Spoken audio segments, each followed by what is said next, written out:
আমাকে জড়িয়ে ধরে বললেন যে আমার কবিতা আমি এরকম সুন্দর করে বলতে পারি। এই করে কথা হয়, অনেক সময় দেওয়া হয়, কিন্তু কোনোদিন কখনো আমাদের সেই জায়গাটা ছিল না। রাজনীতির মেরুকরণ কতটা আঙ্গিক জড়িত আমি সেইটুকু শুধু একটু কি বলবেন, কি বার্তা দেবেন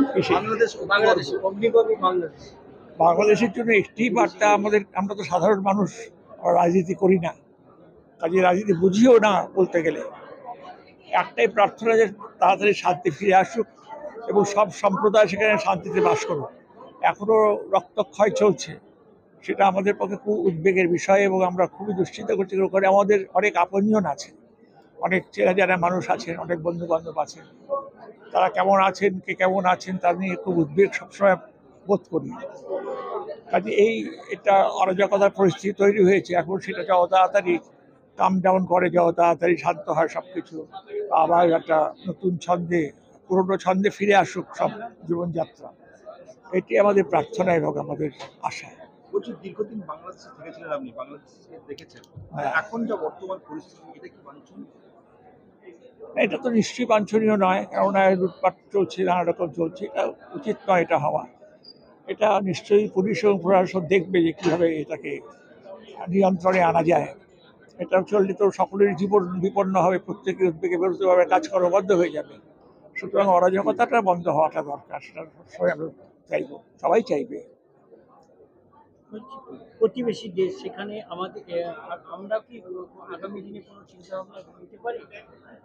একটা হতে পারে যে যদি ওখান থেকে শরণার্থী আসে তবে সেক্ষেত্রে বাংলার ইকোনমির ওপর চাপ পড়বে, এটা ঠিক।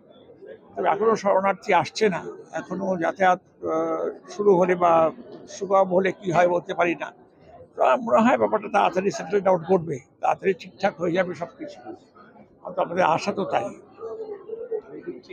শেখ হাসিনাকে একটা ভারত বন্ধু বলা হচ্ছে, কিন্তু বর্তমান যারা সরকার গঠন করবে, এটা কি ভারত বিদ্বেষী মনোভাব তৈরি হবে বলে মনে হয়? এটা ঠিক বলা যায় না, এখন এটা তো আন্তর্জাতিক রিলেশনের ব্যাপার। আমরা এতই ছোট মানুষ যে এত বড় ব্যাপার ভাবতে পারি না, বা এগুলো নিয়ে আমাদের কোনো রকম কোনো আইডিয়া নেই। সুতরাং কি হবে না হবে ভবিষ্যতে সেটা এখনই বলা যায় না। বাংলাদেশের সংখ্যালঘু মানুষেরা কিভাবে থাকতে পারেন কিনা সেটা এখনো আছে, যদি সেরকম কিছু হয় তাহলে ভাবে দেখতে হবে। একদিকে মুজিবের মূর্তি ভাঙা, আরেকদিকে ইন্দিরা গান্ধীর নামাঙ্কিত একটা সংস্থাকে সেটাতেও ভাঙচুর হয়েছে, এই দুটো কিসের ইঙ্গিত দিচ্ছে?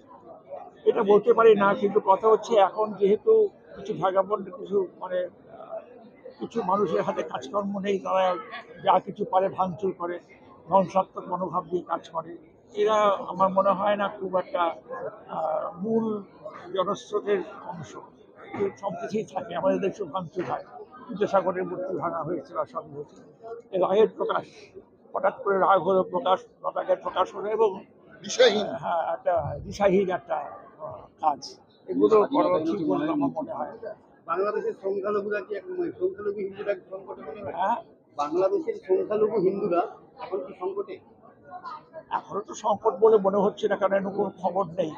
মনে হচ্ছে মোটামুটি সবকিছু সেটেল ডাউন করবে, সব ঠিকঠাক হয়ে যাবে, এটি আমাদের প্রত্যাশা এবং এটাই হওয়া উচিত।